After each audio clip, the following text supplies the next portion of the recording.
आरव एक simple college boy था। सबको लगता था कि वो एक नॉर्मल मिडिल क्लास लड़का है।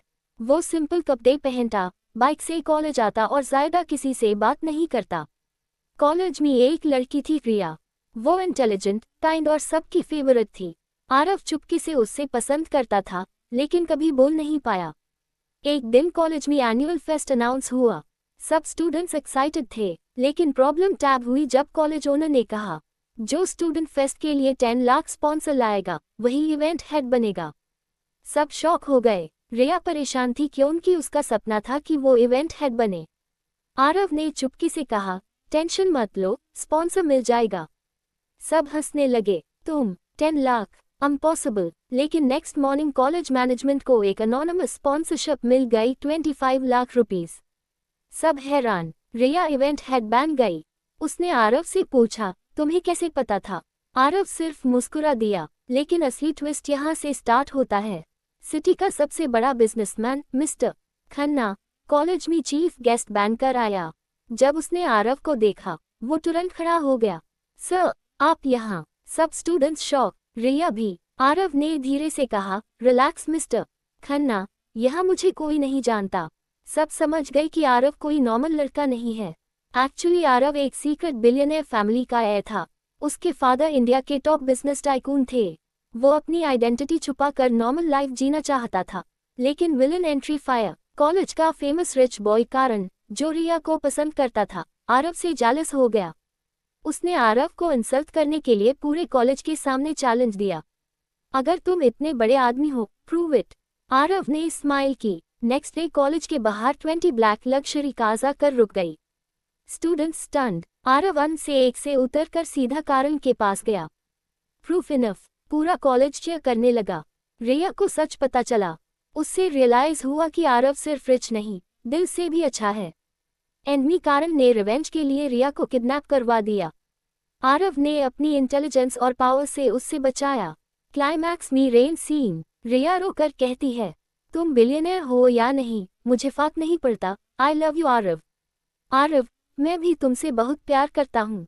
रिया और आरव की लव स्टोरी अब पूरे कॉलेज में फेमस हो चुकी थी।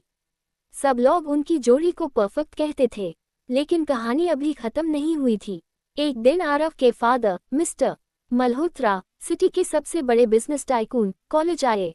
उन्होंने सबके सामने कहा, आरव, अब बहुत हो गया, तुम्हें घर वापस आना होगा। कंपनी तुम्हारा इंतजार कर रही है।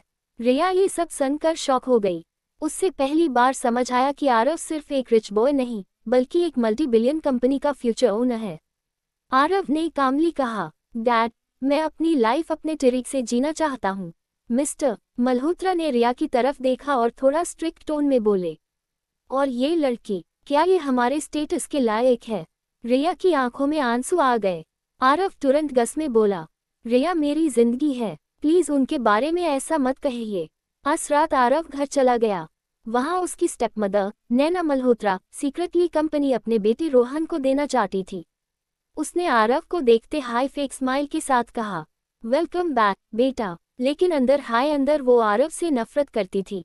उसने रोहन से कहा, जब तक आरव जिंदा है, कंपनी तुम्हारी नहीं हो सकती। अगली सुबह कॉलेज में रिया को एक अनोनिमस मैसेज मिला, आरव तुमसे सिर्फ टाइम पास कर रहा है। साथ में आरव और एक लड़की की फोटो भेजी गई। रिया टूट गई। उसने बिना सच जाने आरव से बात करना बैन कर दिया। आरव कंफ्यूज था। रिया, मेरी बात तो सुनो। लेकिन रिया रोकर चली गई। एक्चुअली वो लड़की आरव की बिजनेस पार्टनर थी, सना। सना ने रिया को सच बताया, आरव तुमसे सच्चा प्यार करता है। ये सब किसी ने प्लान किया है। टैब रिया को समझ आया कि कोई उन दोनों को अलग करना चाहता है। रोहन और नैना ने कंपनी के शेयर्स फेक डॉक्यूमेंट्स से अपने नाम करने की प्लानिंग की। आरव को जब पता चला, उसने एक इमरजेंसी बोर्ड मीटिंग बुलाई। सब डायरेक्टर्स के सामने आरव ने प्रूफ दिखाया, ये डॉक्यूमेंट्स फेक हैं। सब लोग शॉक हो गए।